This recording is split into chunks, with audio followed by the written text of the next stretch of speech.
This is a step-by-step guide to ordering a Confirmly bank account checker via the OneSearch order platform. Log in to the ordering platform with your user details.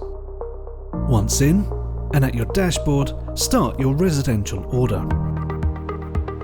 For help with this, watch our How to Use the OneSearch order platform video available on this channel. With your address and boundary plan confirmed, you will arrive at the products page. Scroll down and click on ID check, and next to Confirmly, select Add to Order. Type in the name of the company you want the check to be carried out on and click Search Firms. From here, you can click on the matching result.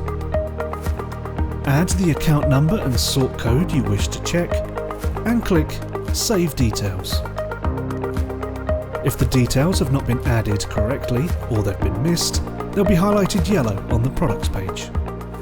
A green highlight shows that the Confirmly ID check has been correctly added to your order. When you've added all of your products and you're ready to proceed, click Place Order. Double check to make sure that you're satisfied with everything on this page, and then click Place Order. For more information on Confirmly, please contact your account manager. Alternatively, please contact inquiries@onesearch.direct.co.uk.